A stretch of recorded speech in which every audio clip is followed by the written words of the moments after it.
Welcome to This Place. Each week we talk with Oregonians about the places they call home. This week we hear from Mark Mulvihill in Pendleton.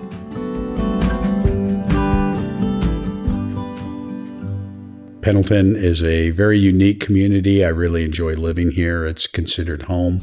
This is my 38th year in education, and I've spent the majority of my career here, or in Eastern Oregon, in Hermiston as well, and John Day. But it's been nice to have a career where you can give back and you can support the community and give to the community.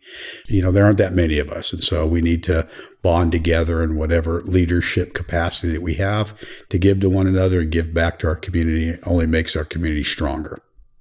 In 2019 was a historic flood for the McKay Creek area. It's a major waterway to restore the salmon runs and fish. It is major irrigation. There's a reason they built a dam on McKay, because it gets a lot of water. It's a main tributary of the Umatilla. The foothills of the Blues are, I wouldn't say perpendicular, but they're very steep, and their runoff can be very fast to react to. So a large inflow of water can come in quickly without much warning. And so in 2019, we had a very significant event the second week of April. Basically, what happened was a record rainfall, and it was an atmospheric river that just did not leave the Blues, and it sat right over the headwaters, and it just didn't stop for 3 days. And the dam was already nearing capacity. So by law, they have to fill that dam so that it has irrigation waters, and they can honor that contract all summer long. That's what the purpose is. It has about 6,000 acre feet of flood storage, which really isn't adequate to a pretty cataclysmic event, and that's what occurred. It flooded that area extensively to around $5 to $8 million worth of damage, and it was very significant. I don't think I'll ever forget the sound of that event at night. It sounded like a train going in our backyard.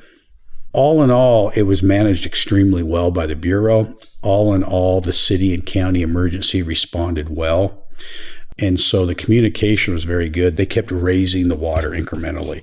One of the best things they did not increase releases during the night when it was dark. They would tell us every 2 hours, it's going to go up to this, it's going to go up to this. And so you would see more debris, more logs, more furniture, more things coming down that creek as they raised each level, and the sound and the force would just increase. It was something. It was something to see. And that was 2019. I saw resilience and a lot of heroic effort by first responders.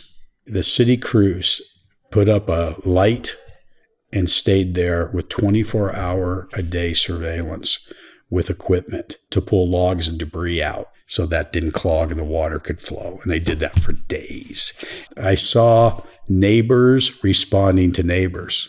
One of our neighbors would have had his house completely flooded out, and we all responded with sandbags. People were bringing sandbags to us.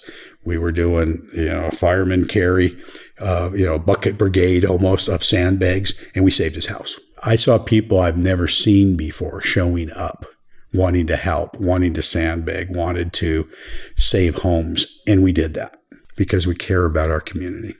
That's special. That was Mark Mulvihill in Pendleton. This Place is produced by Oregon Humanities in partnership with the Plan for a Resilient Oregon. This episode was edited by John Richardson and recorded by Vicki Hart. To hear more stories from This Place, visit OregonHumanities.org or find the show on Apple Podcasts, Spotify, or wherever you find podcasts. Thanks for listening.